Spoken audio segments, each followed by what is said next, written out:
So if you like the idea of string lights or rope lights or whatever you want to call them, holiday lights in your display, I have some ideas on how you can address your challenges by telling you my lessons learned and how I ended up doing it. So this is my final product.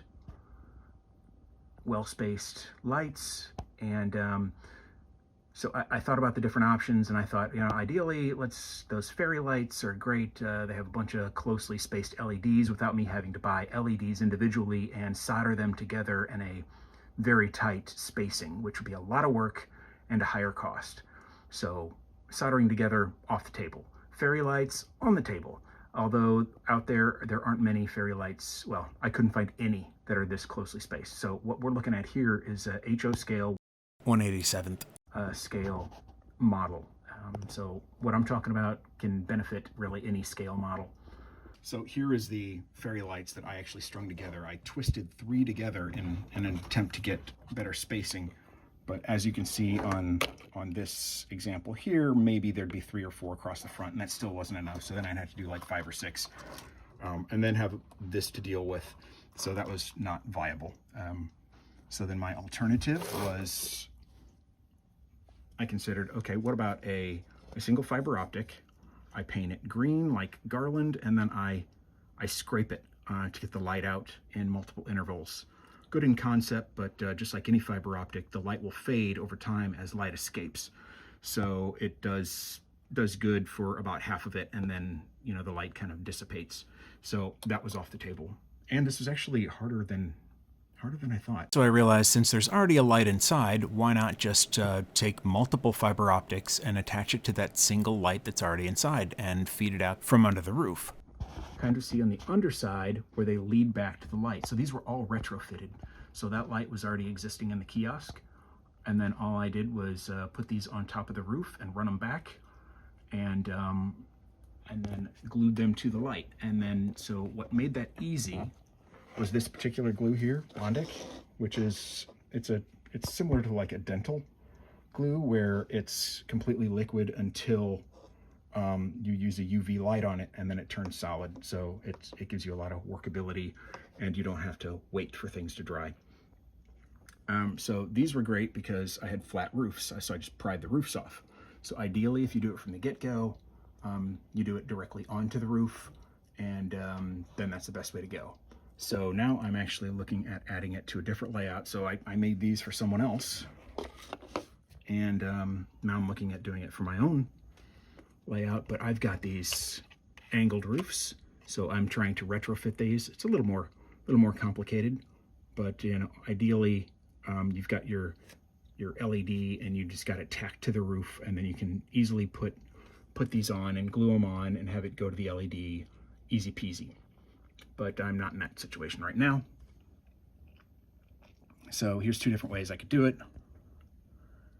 It's a little easier. Just take some kind of support, put it across, pull off the roof, and then glue them all intermittently, and then connect them all to the light.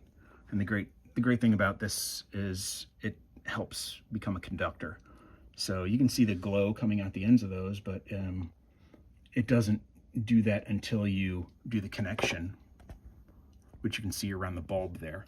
So I've got a bunch of them terminating at the bulb. So when you do this, you don't want to go all the way up to the bulb, because then they all won't fit. So you kind of give a little space, and then that's the great thing. If you've got like just a couple millimeters or something, then you fill that in with this goo, and that'll kind of connect it all. And then if you even mess up in some spots, and I cut these a little short on the end, I'm like, well, I can just take a single lead, and I'll run it, and I'll split it, and coming off those, it'll dissipate the light a little, but it's still, they're short enough where it gets my need. But this is a little more bulky than ideal. But if you've got a shaky hand, or just want more steady surface to work on, then that's viable. Here's how I'm doing it on the other one. Basically, you start at the corner. So if I start here and run it to the light, and you just want it, you want a little distance between you and the light, and keep it far off to the side so you can squeeze as many of these in there as possible. And then the second one you'll want to do is a straight down from the light, because you know, you're going to have different ones coming off, and you want to kind of know where you need to do for spacing. If this is centered, it's you know, ideally the light is centered, then you'll get more even spacing on these. But this one's off center, so I need to plan for that, and I want to make sure that they all fit in there. So then I started my next one, but then before I do the other side, I'd want to put the one to the corner and then figure out how to space them. And the bigger gap you give up here towards the light, then the more you can just fill it in with this, because otherwise you crowd the light. And when I did this, when I learned this the first time, or when I tried this the first time, it was, I would glue each one to the light as I did it. That was a mistake because then it bulked up the light. So just glue them at the base. And when you do it on the underside, and just put enough glue for the one. And then when you put it down, then also put it over the top, because it's very easy to bump it and break it right off. So you want a good hold with a little, basically, ratchet kind of going around the top. So just add some on the top, and then apply your light,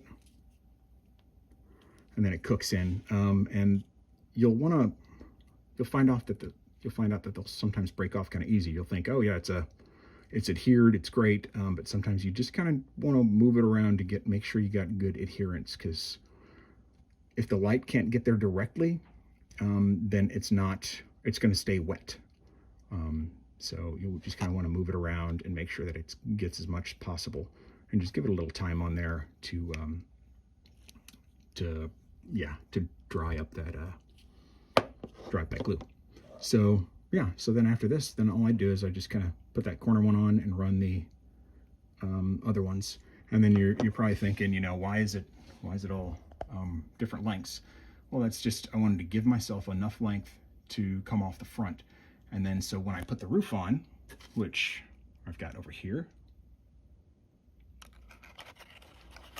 so when I put this on, then I glue down the roof, and then I'll know exactly where it's ideal to just snip all these off, which is exactly what I did on these.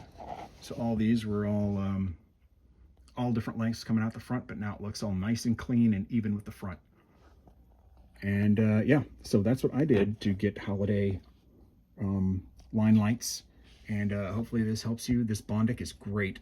It's if you're doing anything with LEDs, this you have to have this. Otherwise, you're really going to be taking a lot of time on stuff. And this is just a super time saver.